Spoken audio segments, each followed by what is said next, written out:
వైసీపీకి వరుస షాకులు తగులుతున్నాయి. YCP rebel MP Raghurama Krishnam Raju పార్టీకి రాజీనామా చేశారు. దాదాపు 3 ఏళ్లుగా పార్టీకి వ్యతిరేకంగా గళం విప్పుతూ రెబల్ ఎంపీగా గుర్తింపు తెచ్చుకున్న రఘురామ పార్టీ సభ్యత్వానికి రాజీనామా చేశారు.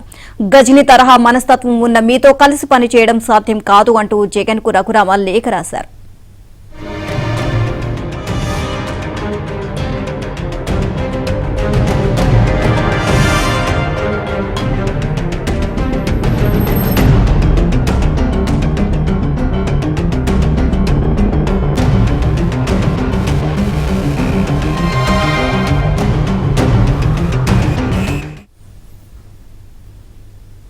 ఎన్నికల ముందు వైసీపీకి వరుస షాకులు తగులుతున్నాయి. వైసీపీ రెబల్ ఎంపీ రఘురామకృష్ణంరాజు పార్టీకి రాజీనామా చేశారు. దాదాపు 3 ఏళ్లుగా పార్టీకి వ్యతిరేకంగా గళం విప్పుతూ రెబల్ ఎంపీగా గుర్తింపు తెచ్చుకున్న రఘురామ పార్టీ సభ్యత్వానికి రాజీనామా చేశారు.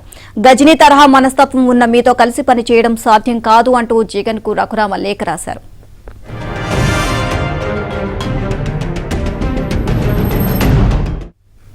ఇదే అంశానికి సంబంధించి మరిన్ని అప్డేట్స్ మా ఢిల్లీ బ్యూరో చీఫ్ కృష్ణని అడిగి తెలుసుకుందాం. కృష్ణ, రఘురామకృష్ణంరాజు వైసీపీకి గుడ్ బై చెప్పేసేశారు. సో ఓవరాల్ గా అప్డేట్స్ ఏంటి? నీలిమ, వైసీపీకి రఘురామకృష్ణరాజు రాజీనామా చేశారు.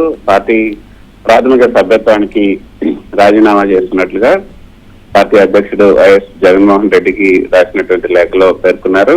అయితే ఈ రాజీనామా లేఖలో ఆయన చాలా ఘాటైన పదునైన పదాలను కూడా ఉపయోగించడం జరిగింది.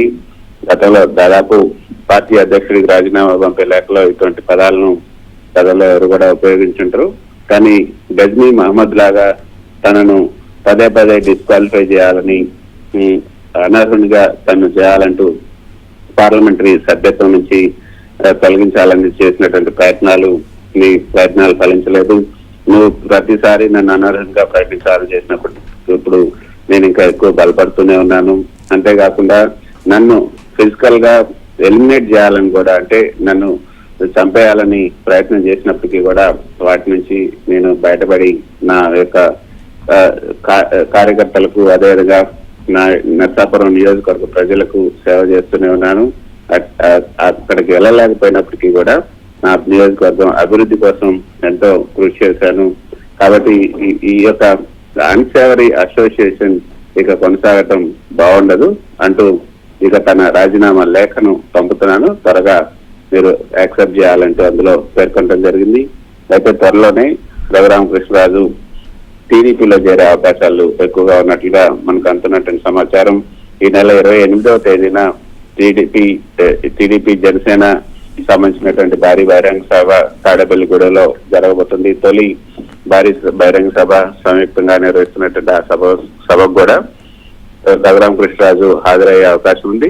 ఆ సభలోనే వీలైతే తెలుగుదేశం పార్టీలో చేరే అవకాశం ఉన్నట్లుగా మనకు విశ్వసనీయ వర్గాల నుంచి అందుతున్నటువంటి సమాచారం.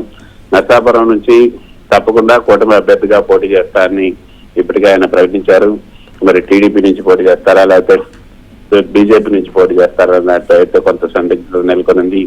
ఆ స్థానాన్ని బీజేపీ కోరితే బీజేపీ నుంచి కూడా ఆయనే పోటీ చేసే అవకాశాలు ఉన్నాయి. కానీ ఆయనకైతే వ్యక్తిగతంగా టీడీపీలో చేరి టీడీపీ నుంచే పోటీ చేయాలనుకున్నట్టుగా మనకు అందుతున్నట్టు సమాచారం. మరి 28వ తేదీన దీనిపైన ఒక స్పష్టత వచ్చే అవకాశం